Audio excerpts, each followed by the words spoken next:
नमस्कार, स्वागत है आपका जनगणमन 24/7 पर। दिल्ली विश्वविद्यालय ने गुरुवार को दिल्ली हाईकोर्ट को यह बताया कि वो प्रधानमंत्री नरेंद्र मोदी की डिग्री से जुड़े अपने रिकॉर्ड्स अदालत को दिखाने के लिए तैयार हैं, लेकिन इसे सूचना के अधिकार के तहत सार्वजनिक रूप से उजागर नहीं किया जा सकता। न्यायमूर्ति जो सचिन दत्ता हैं, उनके समक्ष ये सारे आर्ग्यूमेंट्स को सॉलिसिटर जनरल तुषार मेहता ने दलीलें दी और जिसके बाद अदालत ने विश्वविद्यालय की उस याचिका पर फैसले को सुरक्षित रख लिया है। अब लेकिन जिस तरीके की दलीलें तुषार मेहता ने दी हैं, वो वाकई में आपको सोचने पर मजबूर कर देंगी कि वो किस लेंस से देख रहे थे। वो ये कह रहे हैं कि देश के प्रधानमंत्री की डिग्री उनको उसका राजनीतिक दुरुपयोग कुछ लोग करना चाह रहे हैं, इस वजह से वो मांगी गई है। अब मेहता साहब ने अदालत से क्या कहा है, मैं कोट कर रही हूं कुछ चीजें। उन्होंने ये कहा कि दिल्ली यूनिवर्सिटी को अदालत के समक्ष रिकॉर्ड प्रस्तुत करने में कोई आपत्ति नहीं है, लेकिन विश्वविद्यालय के रिकॉर्ड को किसी अजनबी के निरीक्षण के लिए नहीं रखा जा सकता। उन्होंने दलील दी कि सेंट्रल इंफॉर्मेशन कमीशन का आदेश खारिज किया जाना चाहिए, क्योंकि निजता का अधिकार जनता के जानने के अधिकार से ऊपर है। अब ये बात कुछ समझ में नहीं आई, इसको समझने की कोशिश करेंगे। फिर उन्होंने क्या कहा, ये भी समझिए। उन्होंने ये स्पष्ट किया कि आरटीआई आवेदन एक ऐसे व्यक्ति ने दायर किया था जिसने प्रधानमंत्री के छात्र रहने के दौरान की डिग्री मांगी थी। मेहता ने अदालत को बताया कि हमारे पास वर्षवार रिकॉर्ड उपलब्ध है। 1978 में बैचलर ऑफ आर्ट्स की डिग्री दी गई थी और इस तरीके की उन्होंने कहा कि आरटीआई का दुरुपयोग ना हो। उसके बाद भी उन्होंने यही सब बातें कही और जिसको लेकर अब फैसला सुरक्षित रख लिया गया है। लेकिन सवाल यह है कि जानने का अधिकार और दूसरी तरफ है निजता का हनन, ये दोनों चश्मे से अदालत इस पूरे मामले को कैसे देखेंगी। दलीलें उन्होंने पेश करके कह दिया तुषार मेहता ने कि भाई हम आपको बंद लिफाफे में मोदी जी की डिग्री दे देंगे, लेकिन हम सार्वजनिक रूप से देश को हम नहीं दिखाएंगे। तो क्या आज देश को अपने प्रधानमंत्री की डिग्री देखने का हक नहीं है? क्या प्रधानमंत्री ये कह रहे हैं कि नहीं भाई हमारी डिग्री एक इतना बड़ा रहस्य है कि हम उसका राज हम खोल ही नहीं सकते? आज लोगों के मन में, आज तुषार मेहता ने जो कहा है, उस लोगों के मन में आज किस तरीके के भाव पैदा हो रहे होंगे।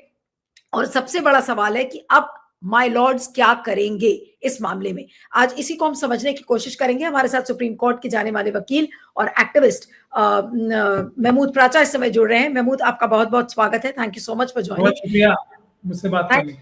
Thank you so much. लेकिन महमूद, पहला सवाल है कि ये जो दलील दी है तुषार मेहता ने, ये कितनी बेतुकी दलील है? मुझे ये नहीं समझ में आ रहा है इसके लिए बेतुका शब्द इस्तेमाल करना क्या सही होगा? नहीं, देखिए, वकील जो है वो अपने क्लाइंट्स की सारी मजबूरियों मुसीबतों को अपने ऊपर ओढ़ लेता है। अब पहले तो ये दिल्ली यूनिवर्सिटी है। तुषार मेहता साहब देश में के सबसे बड़े बड़े केसेस में अपियर होते हैं। अटॉर्नी जनरल साहब से भी ज्यादा हमारे जो सुप्रीम कोर्ट के और दूसरे कॉरिडोर्स में जो वकीलों में डिस्कशंस होती हैं वो यही होती हैं कि ये अटॉर्नी जनरल के पद को भी इन्होंने छोटा कर दिया जब से ये सॉलिसिटर जनरल बने। ये चर्चा का आम विषय है। तो इतने बड़े वकील इतने बड़े बड़े केसेस को सुप्रीम कोर्ट के छोड़ के एक दिल्ली हाई कोर्ट में दिल्ली यूनिवर्सिटी को रिप्रेजेंट करने पहुंचते हैं। अब वो क्या स्पेशल फीस लेके गए हैं या नहीं लेके गए हैं, उसके बारे में मैं जा ही नहीं रहा हूँ, क्योंकि उनकी जो ऑफिशियल फीस होगी एज ये गवर्नमेंट लॉयर या गवर्नमेंट लॉ ऑफिसर वो बहुत कम होती है। लेकिन ऐसा देखा गया है कि अगर कोई लॉ ऑफिसर प्राइवेट किसी गवर्नमेंट की एजेंसीज के लिए भी अगर उसको अपीयर कराया जाता है तो आम तौर पे बहुत ही मोटी फीस ली जाती है। अब कोई इसकी भी आरटीआई लगाएगा तो तुषार मेहता जी यही आर्ग्यू करेंगे कि मेरी कितनी फीस ली है, और ऐसा केस भी वो हो चुका है, उसके फीस के बारे में ना पूछा जाए। तो ये भी तो एक बात है, लेकिन वो उचित बात नहीं होगी। तो खैर मैं मुद्दे पे आता हूं कि पहली तो ये बात समझनी चाहिए, और दूसरा, दिल्ली यूनिवर्सिटी को अपनी जगह नहीं भूलनी चाहिए। हम तैयार हैं देने के लिए, नहीं है, हमें कोई आपत्ति नहीं है। अदालत के सामने आप आपत्ति नहीं दर्ज करा सकते अपनी। अदालत के सामने तो आपको अपना पक्ष रखना होता है, फिर ये अदालत का प्रायोरिटेटिव है, वो कानून और तथ्यों के आधार पर अपना फैसला दे। तो तुषार मेहता जी को, सॉलिसिटर जनरल साहब को पेश कराने की मंशा जो है जनता की नजर में, एक ऐसे ही छोटे केस में आरटीआई के पेश कराना ही एक अपने आप में बेतुकी सी बात लगती है। बिल्कुल। दूसरी बात, अब जो दूसरी बात उन्होंने कही कि अजनबी, जो अजनबी देश की, अभी आपका तो चैनल का नाम ही जन से शुरू होता है, देश की तो मेरे ख्याल से 100 जो जितनी भी जनसंख्या 140 करोड़ से ज्यादा, मोदी जी ने तो कुछ लोगों को छोड़ के सबको अजनबी डिक्लेयर कर दिया है। लेकिन चलिए, अजनबी तो 140 करोड़ की जनता जो है उसको अजनबी डिक्लेयर कर दिया, हम नहीं देंगे किसी को। हम भी मानते हैं इस बात को कि तुषार मेहता साहब ने मोदी जी के बिहाफ पे या दिल्ली यूनिवर्सिटी के बिहाफ पे ये कह दिया कि हम अजनबियों को नहीं देंगे, तो देश की सारी जनता मांगने लायक ही नहीं हुई, हालांकि आरटीआई एक्ट उन्हें परमिशन देता है।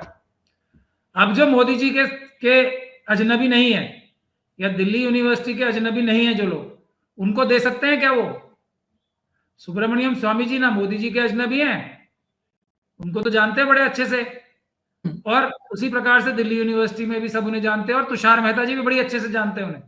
सुब्रमण्यम स्वामी जी को दे देंगे अपनी डिग्री, तो मसला यही हल हो जाएगा। तो अब आप सुब्रमण्यम स्वामी जी से पूछ लीजिए, क्या वो इनकी डिग्री लेने को तैयार है? क्योंकि वो तो उन्हीं के पार्टी के बड़े लीडर हैं। गडकरी जी को दे देंगे क्या? राजनाथ सिंह जी को दे देंगे? योगी जी को दे देंगे? उमा भारती जी को दे देंगे?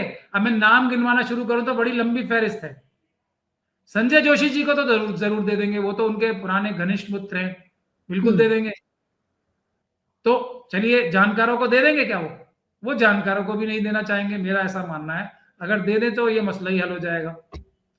अब हम आते हैं दूसरी बात पे, कानूनी पक्ष पहले मैं बताता हूं, फिर मैं आपको जो देश में सबसे बड़ी, जो एक बहुत बड़ी दुविधा नहीं, बहुत बड़ी मुसीबत आन खड़ी हुई है इस डिग्री के चक्कर में, कानूनी पोजीशन पहले बताना जरूरी है।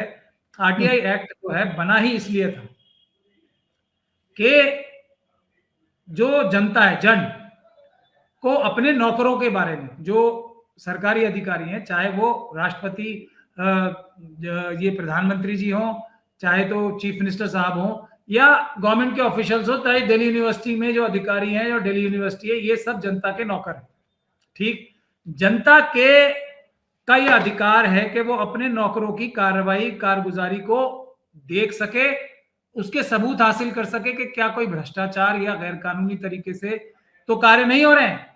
इसलिए आरटीआई एक्ट सिर्फ भारत में ही नहीं, दुनिया के विभिन्न जो डेमोक्रेटिक कंट्रीज हैं उसमें आरटीआई या उस जैसा प्रावधान कोई ना कोई कानून में है। आरटीआई के आने से पहले भी इंडियन एविडेंस एक्ट के तहत यह अधिकार जनता को एकदम उपलब्ध था कि वो किसी भी सरकारी दफ्तर में एक एप्लीकेशन लगा के वो चीजें अदालत के माध्यम से हासिल कर सके, कोई भी पब्लिक डॉक्यूमेंट। पब्लिक डॉक्यूमेंट का मतलब ही ऐसा डॉक्यूमेंट है जो पब्लिक के सामने उपलब्ध रहता है, अगरचे वो, और आरटीआई में भी ये प्रावधान है कि अगर वो राष्ट्र की सुरक्षा से संबंधित हो या किसी फिड्यूशियरी रिलेशनशिप हो किसी के बीच में, अगर पैसों के लेन देन की निजता वाली, वो वाला निजता, ये नहीं कि मैंने देश का, अब कल को अडानी जी कहने लगे कि मैंने बैंकों से लाखों करोड़ रुपए माफ करा लिए, मगर मैं दिखाऊंगा नहीं किसी को। अभी अडानी जी के ऊपर बड़े उन्होंने केस डाला है कि जी मुझे जो है मेरे जो फ्रॉडुलेंट अकाउंट बता दिए अडानी जी के छोटे, अंबानी जी के छोटे भाई अंबानी, अनिल अंबानी साहब ने, तो वो ये कहने लगे कि मैं ये जो मुझे फ्रॉडुलेंट अकाउंट्स बताए हैं मेरे, मैं इसके कागज नहीं दिखाऊंगा जनता को। ये हो सकता है क्या? मतलब मैं लूट करूंगा लेकिन मेरी लूट कोई देख ना पाए जनता, ऐसा नहीं है। तो ये पूरी तरीके से गैर कानूनी है।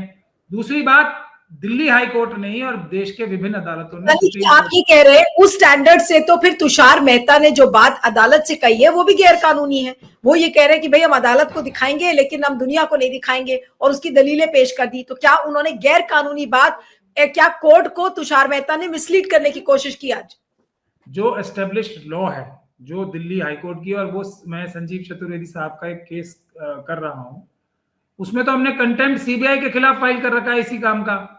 सीबीआई ने इसी बात को, जो फाइलों में सीबीआई की विषय हैं उनको देने से मना किया है। सीबीआई के पास कोई जवाब नहीं है। ये तो कोई ऐसी डिग्री तो ऐसी कोई चीज ही नहीं है उस पर मैं अभी आ रहा हूं। तो तुषार मेहता साहब को कानून ना पता हो ऐसा मैं नहीं मान सकता, लेकिन उनका पद है बड़ा। अब पद है तो वो कुछ भी बोल सकते हैं, और वो बोल रहे हैं कुछ भी। अब अदालत को देने को क्यों तैयार है वो, ये भी देखिए बहुत महत्वपूर्ण विषय है, और मैं उस पर भी आ रहा हूं। अदालत को देने को इसलिए तैयार है कि अदालत के पास तो ना तो ये विषय है कि ये डिग्री फर्जी है या असली है, इसको चेक करने का ना तो उनके समक्ष कोई विषय है, ना उनके पास कोई ओकेजन है कि वो ये चेक करे। तो लिफाफे में बंद करके दे, कोर्ट ने देखा हाँ जी डिग्री सी लग तो रही है, और वो बात वहीं खत्म हो जाए, ये उनकी मंशा है। मतलब जैसे अमित शाह साहब ने दिखाई थी ना दूर से, फोटो ले लो आप, उन्होंने तो कम से कम उससे एक कदम आगे चल के कम से कम फोटो तो दिया। पूरे देश में सबके पास अवेलेबल है ये डिग्री। अब तुषार मेहता साहब के पास कौन सा ऐसा रॉकेट साइंस का वो बुद्धि लगा रहे हैं अपनी कि हम देंगे नहीं।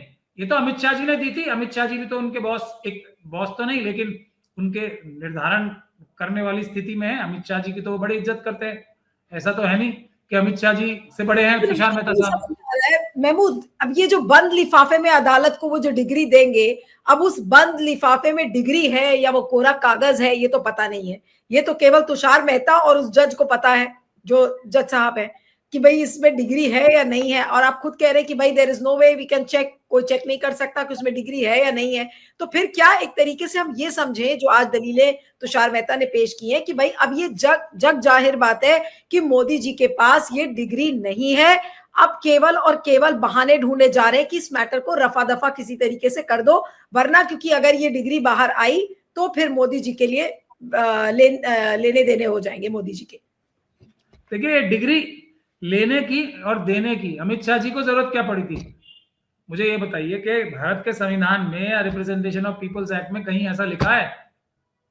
मोदी जी को नहीं कह रहा हूं मैं, मोदी जी तो बहुत विद्वान व्यक्ति हैं, कभी वो ऐसा भी बोल देते हैं तो वो भी पता नहीं किस मूड में बोल रहे थे कि मैं स्कूल नहीं गया हूं, ऐसी भी उनकी स्पीचेस में है। मैंने कोई शिक्षा विक्षा नहीं ली है, ऐसी भी उनकी स्पीचेस हैं।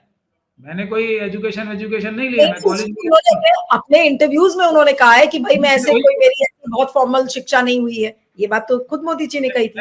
यही कह रहा हूं ना। अब तो भारत के संविधान और कानून में ऐसा कहीं नहीं लिखा है कि कोई अनपढ़ व्यक्ति निखत बिल्कुल चौथी पास जो बोलते हैं उन्हें, चौथी पास का भी ये अरविंद केजरीवाल जी को सोचना चाहिए। केजरीवाल जी ने बोला था चौथी पास राजा, नहीं तो वो शायद मोदी जी पे टिप्पणी की थी। तो क्या केजरीवाल साहब को ये नहीं पता कि पहली पास भी नहीं चाहिए चुनाव लड़ने के लिए?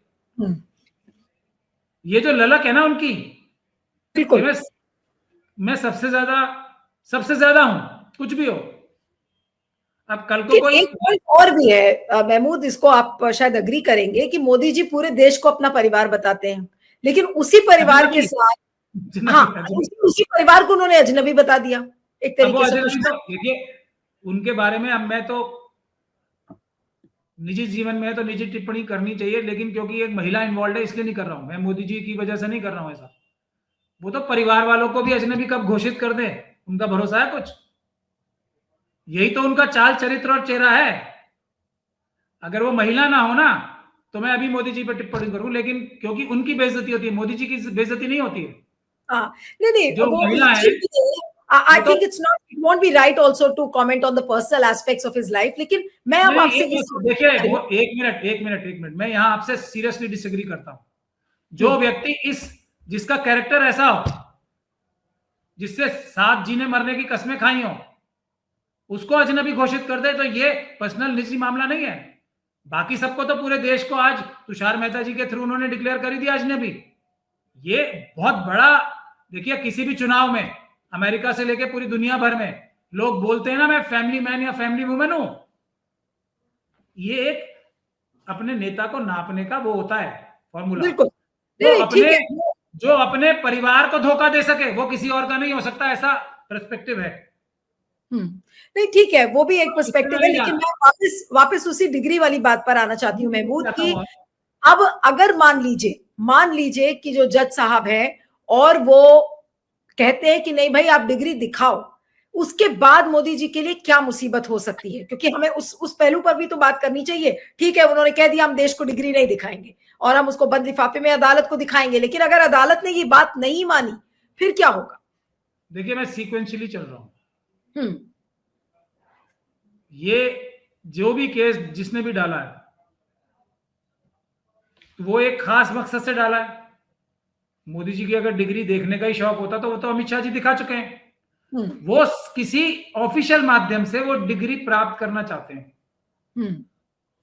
ये तो देखिए, मोदी जी मुंह खोलते हैं, मैं तो आपको साफ बता रहा हूं, तो ये पता लग जाता है कि उनके पास कोई डिग्री है या नहीं है, उनके मुंह खोलने से ही, भले ही वो टेलीप्रॉम्प्टर पढ़ के बोल रहे हो, तो साफ पता लग जाता है इनके पास कौन सी डिग्री है या नहीं है। मुंह खोलें बस वो सब, किसी भी भाषा में, मैं आपसे ये कह रहा हूं, किसी भी भाषा में मुंह खोलें बस वो अपना, किसी भी टॉपिक पे मुंह खोलें, पता लग जाता है पूरी दुनिया को साफ कि उनके पास कितनी डिग्रियां हैं या नहीं है। इसमें जाना ही नहीं। अब जिस भी व्यक्ति ने डाली है, मोदी जी को क्या जरूरत पड़ रही थी ये करने की? एक तो उसकी बड़ी वजह हमारे देश के जो दूसरे बड़े बड़े नेता है ना, और राहुल जी की सबसे बड़ी गलती मानता हूं इसमें, कोई कहां तक पढ़ा लिखा है, कोई कहां तक पढ़ा लिखा है, कोई किसी चीज में एक्सपर्ट है, कोई किसी चीज में एक्सपर्ट है, और मोदी जी मगरमच्छ पकड़ने में बताना पड़ता है उन्हें, भाग के चाय बेचने में, और चाय भी कौन सी बेचने में, वो पकौड़े तलवाते हैं, फिर वो उससे गैस से, जो नाली में से गैस निकलती है, फिर वो a+b² पता नहीं कौन सा a+b एक्स्ट्रा ए भी आ जाता है उनके पास। फिर वो हमारे देश के जो फाइटर पायलट्स हैं, इतने one of the best in the world, उनको वो बादलों के पीछे से सिखाने में लग जाते हैं। एक बार पहुंच गए थे यह चंद्रयान में, वो लोगों के इतने हाथ पैर फूल गए, पता नहीं जाके क्या बोला होगा, जो उनका मतलब बहुत आराम से काम हो जाता, उनके सर पे जाके बैठ गए कि मैं बताऊंगा कैसे करना है। तो पहला जो चंद्रयान जो फेल हुआ था, वो मोदी जी की मौजूदगी में क्यों हुआ था? जाके बताया होगा साइंटिस्ट को। अब यही अंदाजा लगा सकते हैं ना कि भाई तुमने जो आज तक किया है ना, तुम इतने बड़े, अरे बेकार, तुम्हें कुछ नहीं आता, बादलों के पीछे से ले जाओ। वहां भी बता दिया होगा कुछ ज्ञान, उन्होंने हर चीज के बारे में, अब आर्टिफिशियल इंटेलिजेंस के बारे में बता रहे हैं। नहीं तो यानी कि मोदी जी सर्वज्ञानी है, हर चीज के बारे में पता है, लेकिन वो डिग्री देश को नहीं दिखा सकते। नहीं, वो उनको सब के बारे में पता है, ऐसे उन्हें इंप्रेशन देना है, और सबसे बड़े जो उस फील्ड का व्यक्ति होगा उससे ज्यादा पता है, ऐसा वो इंप्रेशन देना चाहते हैं। अब हैं क्या वो, नहीं क्या, वो तो उनके मुंह खोलते ही पता लग जाता है। लेकिन वो इसके लिए पूरे देश का अपना पैराफेरनेलिया, माननीय हमारे मालवीय जी, माननीय अमित शाह जी, माननीय पूरे जो इनकी पूरी एक आर्मी है लोगों की, वो सब मिलके साबित ये करना है कि मोदी जी, अब मुझे तो डर इस बात का लगता है कि राहुल जी पता नहीं कौन सा क्या काम करवा के मानेंगे मोदी जी से। वो उस दिन अपना वो एक मार्शल आर्ट का वो दिखा रहे थे। अब मोदी जी ने अगर उनसे जिद पकड़ ली कि मुझे इससे अच्छा ये मूव करके दिखाना है, तो उनको तो मतलब फिर उनकी कमर में या गले में वो आ जाएगी, चिक आ जाएगी, क्योंकि इतनी एज में ये काम करने लग जाएंगे वो। नहीं, मुझे नहीं लगता कि मोदी जी ऐसा काम करेंगे। मोदी जी अगर मार्शल आर्ट करने लगेंगे इस उम्र में, तो फिर मुझे भी लग रहा है कि उनको डर तो होगा ना कि उनको पर बताना है ना कि राहुल गांधी जी जो लीडर ऑफ ऑपोजिशन है, मैं उनसे बेटर हूं, हर फील्ड में बेटर हूं। वो जाके कुछ वो किसी जगह पे जाके एक दिन वो काम कर रहे थे, कोई वो खाने की चीज बना रहे थे शायद, वो कॉफी या क्या। अब आप देख लीजिएगा, किसी दिन मोदी जी अगर पोहे तलते बनाते हुए ना मिले, आप मुझे बता दीजिएगा, या लिट्टी चोखा बनाते हुए ना मिले, क्योंकि कंपटीशन है ना। नीलू जी से अच्छा मैं जर्नलिस्ट हूं, ये भी बनना है उन्हें,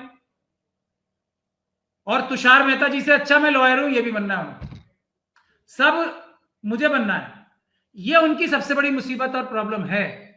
अब जो उनके समर्थक हैं अमित शाह जी जैसे, वो इसी चीज के ऊपर मतलब उनको खुश करने के लिए डिग्री दिखा दी, वरना डिग्री की जरूरत कहां थी? बुनियादी बात यह है, कौन मना कर रहा था उन्हें बगैर डिग्री के प्रधानमंत्री बनने के? मैं चाहती हूँ आप इसको समझाएं। मैं वो बात ठीक है आपके, लेकिन आप ये बताइए कि अगर अदालत इस चीज को नहीं मानती है और वो ये कहती है कि डिग्री दिखाओ, फिर मोदी जी के लिए चैलेंज क्या है? मैं आपसे समझना चाहती हूँ, चुनाव लड़ पाएंगे नहीं लड़ पाएंगे, उनको कोई फ्रॉड बताएगा, कोई कुछ कहेगा, उनका करियर क्या होगा बतौर इम्पोर्टेंट नहीं है। पहले तो देखिए, मैं आपको एक एक करके बता रहा हूँ, आप मुझे थोड़ा अगर समय दें, मैं आपको एक एक चीज सिक्वेंशली बता रहा हूँ। पहली चीज तो ये है, ये राष्ट्रीय सुरक्षा का मसला है ही। इस ग्राउंड पे तुषार मेहता जी को अपोज करना चाहिए था, जो उन्होंने नहीं किया। अब वो पता नहीं सच में मोदी जी के हितैषी बन रहे हैं या क्या कर रहे हैं। ये राष्ट्रीय सुरक्षा का मसला है, मोदी जी मैं की खुद डिग्री राष्ट्रीय सुरक्षा का मसला कैसे आप कह रहे हैं? वो मैं बता रहा हूं आपको। देखिए, वो इसलिए है कि इसमें कोई शक और शुबे की गुंजाइश, जिस तरह का बिहेवियर आ रहा है, तो 99% ये बात आप मान लीजिए कि डिग्री तो है ही नहीं, एग्जिस्ट ही नहीं करती, तो दिखाएंगे कहां से। तो अगर पूरी दुनिया को यह पता लग जाए कि भारत के प्रधानमंत्री के पास डिग्री नहीं है कोई, ये एक छोटा खतरा है राष्ट्र की सुरक्षा को। पढ़े लिखे नहीं है, ये भी एक छोटा खतरा है। बिल्कुल पढ़े लिखे नहीं है। उससे तो यही होगा ना जो ट्रम्प साहब ने किया अभी, जो उनका मतलब जानबूझ के उनको, जो उन्होंने एक तरीके से मजाक का विषय ट्रम्प साहब ने बनवाया उनका, वहां पे अपने साथ बिठा के, वो एक छोटा विषय है फिर भी। अब अगर ये पता लग गया कि उनकी डिग्री फर्जी है, जो कि आराम से साबित हो जाएगा, तो कितना आर्म ट्विस्ट किया जाएगा हमारे देश को। प्रधानमंत्री की डिग्री नकली है, कितना लोग टेकन फॉर अ राइट जो बोलते हैं ना अंग्रेजी में, उनको कितना मिसयूज करेंगे विभिन्न देश। अब एक कन्वर्सेशन शुरू हुई सीरियस कि हमें न्यूक्लियर डील करनी है। एक वो कहते हैं ना, एक चुटकी ले ली किसी देश के राष्ट्रीय अध्यक्ष ने, I was just reading your newspaper your degree, what were your degree, ऐसा बोल दिया।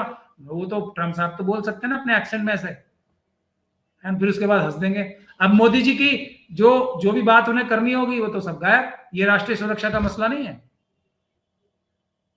अब वो कितने ज्यादा बैकफुट पे आ जाएंगे डिग्री के चक्कर में। और वो जब ये जो विदेशी नेता हैं, वो भी तो अपने अपने आर्ट में सब अपने देश की को बेस्ट डील लेने के लिए वो साम दाम दंड भेद सब तरह के, and they are also very intelligent people ना। वो चुटकी लेंगे, मोदी जी को एक तरीके से सबड्यू करेंगे साइकोलॉजिकली, और फिर अच्छी डील ले लेंगे। मोदी जी तो अपने उसी पे फंसे रहेंगे कि यार मैं पकड़ा गया। इसलिए राष्ट्रीय सुरक्षा का मसला है। यही बोल के तुषार मेहता साहब को, जज को, अदालत में बताना चाहिए, देखो जी बात साफ साफ ये है, हम इसलिए नहीं दिखा रहे क्योंकि इससे राष्ट्रीय सुरक्षा आ जाएगी, क्योंकि डिग्री तो है नकली। सीधा बोलना चाहिए था, वो डिग्री विग्री कुछ नहीं है। लेकिन इस वजह तो कोई भी जज फिर मजबूर हो जाता। अब ये तो कोई बात ही नहीं है ना कि हम अजनबी को नहीं देंगे, वो तो आरटीआई एक्ट में कहीं लिखा ही नहीं है। कोई भी व्यक्ति कोई भी डॉक्यूमेंट ले सकता है, अगर वो प्रोहिबिटेड ना हो आरटीआई एक्ट में, उसको कोई वजह भी नहीं बतानी है। अब मैं दूसरी बात पे आता हूं। मोदी जी चाहे जज साहब ये दें या ना दें, अगला चुनाव लड़ने जाएंगे मोदी जी, अगर वो दे देंगे और डिग्री फर्जी है तो उनके ऊपर तो सीरियस धाराओं में मुकदमा भी दर्ज होगा, बिकॉज प्राइम मिनिस्टर के थ्रू, वो प्राइम मिनिस्टर इसी डिग्री की वजह से मतलब अपने एफिडेविट में, और ये जो पढ़ाई लिखाई की बात का जिक्र करने का जो प्रावधान है ना, ये सुप्रीम कोर्ट की एक जजमेंट के बाद आया, ताकि देश की जनता ये भी अपना वोट देते टाइम फैसला करने में देश की जनता को ये भी पता हो कि कौन कितना पढ़ा लिखा है, कौन कितना पढ़ा लिखा नहीं है। हालांकि कोई इससे डिपेंड नहीं करता कि कोई पढ़ा लिखा नहीं है तो उसको वोट नहीं मिलेंगे, लेकिन ये सुप्रीम कोर्ट ने जैसे एसेट्स के बारे में, जैसे अपने केसेस के बारे में एफिडेविट देने थे, वैसा ही एक ये भी प्रावधान रखा है कि आपका कैंडिडेट जो है, आप फैसला करें इतना पढ़ा लिखा है और नहीं है, ये भी जान के आप फैसला करें। तो अब अगर किसी ने ये झूठ बोला तो ये उसका नॉमिनेशन कैंसिल होने की वजह है सीधी सीधी। उससे भी बड़ी बात यह कि ये फर्जीवाड़ा करके जो इतना देश का पैसा मोदी जी के सिग्नेचर से, जो ट्रम्प साहब तो बड़े मोटे वाले पेन से करते हैं, मोदी जी तो पतले पेन से ही करते हैं, जो एग्जीक्यूटिव ऑर्डर से, जो फर्जीवाड़े से चुनाव जीत के, वो चुनाव का उनका तो नॉमिनेशन ही गलत है ना। फिर जो इतना पैसा खर्च किया, वो बहुत ही सीरियस अपराध, उनके ऊपर मुकदमा दर्ज होगा। पहली तो ये बात है। दूसरी बात, अब कोई भी चुनाव मोदी जी लड़ने जाएंगे, सुन लीजिए आप, अगर ये ऑपोजिशन पॉलिटिकल पार्टीज रीढ़ की हड्डी दिखाएं, और ये रीढ़ की हड्डी अगर ऑपोजिशन पार्टीज इस चुनाव में दिखाती जो मोदी जी अब जीते हैं, स्क्रूटनी में अगर ये बात उठाई जाती कि इनके पास डिग्री नकली है, इनकी डिग्री मंगा के दिखाई जाए, तो नॉमिनेशन कैंसिल। अगला चुनाव मोदी जी अपना नॉमिनेशन पास नहीं करवा पाएंगे। या तो अगली चुनाव में अगर ऑपोजिशन थोड़ी रीढ़ की हड्डी दिखाए अपने स्लीपर सेल से निकल के, तो मोदी जी अगले चुनाव में नॉमिनेशन नहीं भर पाएंगे। भरेंगे तो ये हटा के भरेंगे कि मेरे पास कोई डिग्री नहीं है, ये लिख के भरेंगे। मैं जितना भी पास है, वो अरविंद केजरीवाल जी की बात सही है या मोदी जी बताएंगे, जिस भी क्लास तक वो पढ़े हुए हैं। नहीं तो क्या ये एक पॉलिटिकल मुद्दा बन सकता है भाई, ये जो डिग्री का फर्जीवाड़ा है, क्या ये अगर पॉलिटिकल पार्टी सब इसको एक बड़ा मुद्दा बना ले तो फिर ये मोदी जी के लिए मुसीबत हो सकती है? जो ईवीएम की मशीन है ना, उसके बाद ये सबसे बड़ा मुद्दा देश का हो सकता है। ओके। मैंने आपको अभी उसके जो आउटकम्स हैं वो बताए हैं। मोदी जी चुनाव नहीं लड़ पाएंगे ये बता के अगली बार, क्योंकि डिग्री नकली है। ऐसा मोदी जी के सारे जो अब तक के जो स्टेप्स है ना, और उनके सहयोगियों के, वो इस बात को 99% पुख्ता बनाते हैं। किसी की भी डिग्री होती है ना, अब देखिए हर एक व्यक्ति अपने जो प्रोफेशनल है वो डिग्री लगा के रखता है। हर जगह आपकी डिग्री पूछी जाती है। आप कोई नौकरी करने जाएंगे, कुछ भी करने जाएंगे, और देश की सबसे महत्वपूर्ण नौकरी तो प्राइम मिनिस्टर का पद है। आप कैसे मना कर सकते हैं अगर आप बता रहे हैं, हालांकि उसकी कोई बेसिक क्वालिफिकेशन नहीं है प्रधानमंत्री होने की, या डिग्री होना। कल को मोदी जी से ये पूछा जाए कोई के आप जो है, चलिए छोड़ दीजिए, वो एग्जाम्पल ठीक नहीं रहेगा, मैं नहीं बोलना चाहता, वो उचित भी नहीं है। तो अब ये हालात है तो मोदी जी मना कर ही नहीं सकते। और तुषार मेहता जी को भेजना, दिल्ली यूनिवर्सिटी के वकील बनना, ये सब किस चीज की तरफ इंगित करते हैं कि पूरी एक आयरन वॉल, जैसे हमारी सीसीटीवी फुटेज दिखाने के लिए कानून बदल दिया ना, हरियाणा का मेरा ऑर्डर आया, कानून बदल दिया। एक ही फॉर्मूला है ना हर जगह, छुपाता कौन है? जो चोरी करता है।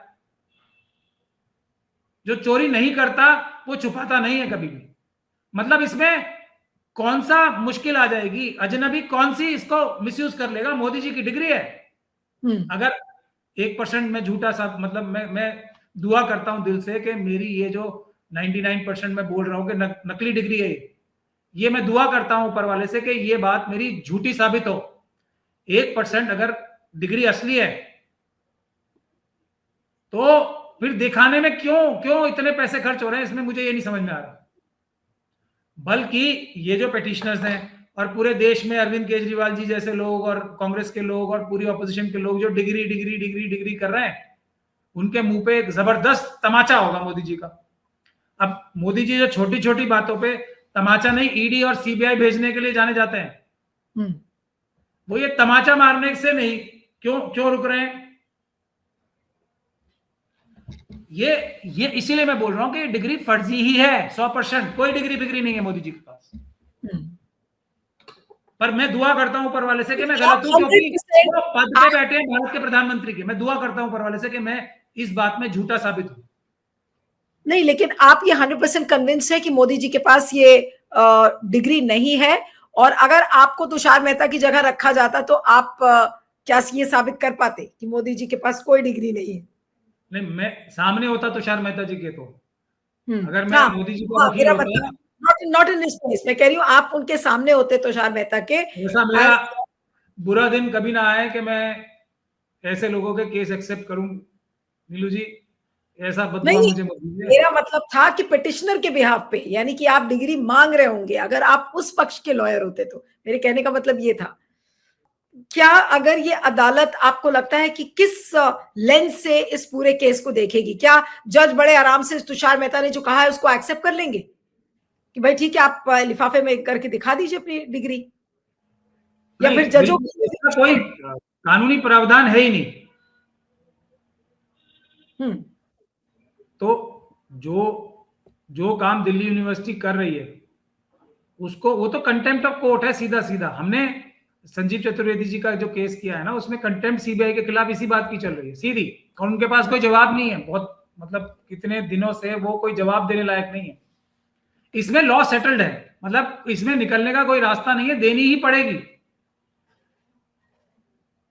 वो उसमें बचने का कोई रास्ता नहीं है। इसको ये हो सकता है कि इस केस की वजह से जो जज साहब हैं उनके ऊपर बहुत दबाव होगा कि भाई कहीं ऐसा ना हो कि अगर मैं बोल दूं कि डिग्री दिखाओ फिर मेरा क्या होगा? जज ये सोच सकते हैं। जज ये भी सोच सकते हैं कि अरे भाई प्राइम मिनिस्टर मोदी को हमें बचाना है, बहुत ज्यादा उनकी जलालत हो चुकी है, बेइज्जती ऑलरेडी डिग्री को लेकर बहुत है, तो एक हमें कॉन्स्टिट्यूशनल ऑफिस को बचाना है। क्या ये सारी चीजें दिमाग में होंगी माय लॉर्ड्स? देखिए, बचने का तो सिर्फ एक ही रास्ता है।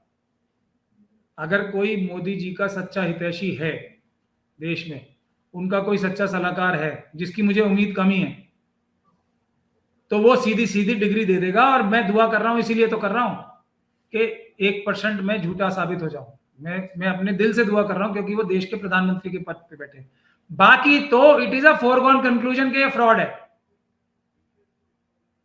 इसमें अब कोई डिग्री तो मोदी जी की छवि जो है, या मोदी जी का जो रिट्रीव हो सकता है, जो स्टेचर है, वो तो डिग्री दे के ही हो सकता है, वरना तो गए हो। डिग्री तो है ही नहीं। जज साहब, इसमें अगर ऐसा कुछ भी, ये जजमेंट भी डिले होती है, क्योंकि इसमें जजमेंट में ज्यादा कुछ मेरे ख्याल से है भी नहीं, क्योंकि जो आर्ग्यूमेंट्स जो मैं अखबार में या ये प्रेस के माध्यम से पढ़ रहा हूं मैं, और जो आपने भी अभी बताया, तो मैं तो कोर्ट में था नहीं, तो वो तो बिल्कुल ही ऐसे आर्ग्यूमेंट हैं जो अपने ही खिलाफ जा रहे हैं। लेकिन सब पक्षों को बोला है कि भाई आप 1 हफ्ते में अपने रिटन रिप्लाईज दे दीजिए जो दलीलें हैं, और उसके बाद फैसला आने में कितना टाइम लग सकता है, या फैसला एक पसोपेश है जज साहब के लिए भी कि भाई क्या सुनाए क्या ना सुनाए, हो सकता है बहुत लंबा लटक जाए। हाई कोर्ट की डिवीजन बेंच की जजमेंट है, उड़ीसा हाई कोर्ट की डिवीजन बेंच की जजमेंट है, लॉ सेटल्ड है इस बारे में।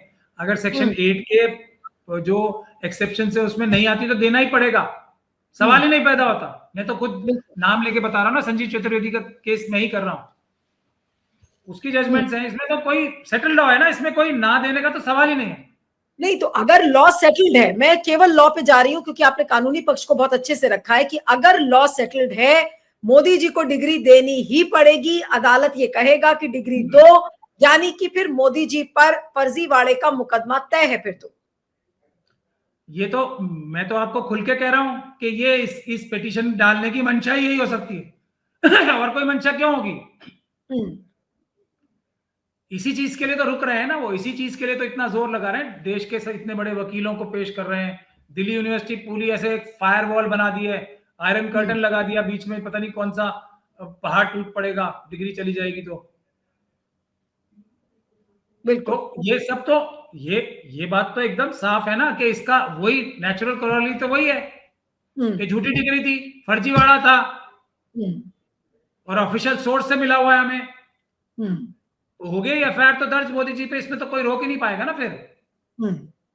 तो सीधी बात है ना, इसीलिए और अब एफआईआर से डर के आप डिग्री मतलब उसको और अपने आप को अदालत कह भी दे, अगर मान लीजिए कि अदालत कह भी दे कि भाई ठीक है आप डिग्री दिखाइए, तो एफआईआर कौन करेगा मोदी जी के खिलाफ? क्या किसी के पास हिम्मत है, किसी भी कांस्टेबल, एसएचओ, इंस्पेक्टर, कोई ऑफिसर जो कि मोदी जी के खिलाफ एफआईआर दर्ज करे? नहीं, अदालतें करेंगे ना, भारत का संविधान कराएगा। हम लोगों ने नहीं लगा रखी। अभी ये जो वोटर लिस्ट के लिए और जो ये चुनाव में चोरी की मशीनें हैं, उनके खिलाफ हमने पार्लियामेंट स्ट्रीट में 2 फर्स्ट इंफॉर्मेशन रिपोर्ट्स दे रखी है ना, और अदालत में केस पेंडिंग है। एफआईआर तो होगी, आज नहीं तो कल होगी। अभी सज्जन कुमार जी का केस है ना, कितने साल बाद हुआ है, उम्र कैद की सजा। तो ये कानूनी प्रक्रिया है, बाबा साहब डॉक्टर भीमराव अंबेडकर का बनाया हुआ संविधान है, इसकी काट से देर नहीं होगी। नहीं, तो आपने कहा कि अगर पुलिस स्टेशन में एफआईआर नहीं दर्ज हुई तो संविधान और अदालत से होगी, और बड़ी संगीन धाराओं में अदालत से में होगी। ये तो होगी, आज नहीं तो कल होगी। टाइम ही तो सिर्फ डिले कर सकते हैं, ना होने का तो सवाल ही नहीं है ना कोई। तो इसमें मैं तो तुषार मेहता जी पता नहीं क्या स्ट्रेटजी होगी उनकी, वो जाने, लेकिन इसमें बचने का रास्ता सिर्फ एक ही है कि बता दीजिए डिग्री बिग्री कोई नहीं है, और ये राष्ट्रीय सुरक्षा का मतलब मसला है, इसको यहीं पे इस पे पानी डालो, मिट्टी डालो जी, खत्म करो इस बात को। इस बारे में बात ही नहीं करनी है हमें, राष्ट्रीय सुरक्षा का सहारा लेके निकलने पतली गली से, बस ये हो सकता है और कुछ नहीं हो सकता। बिल्कुल। चलिए, आपका बहुत बहुत शुक्रिया Mahmood, thank you so much for joining. Thank you so much for talk.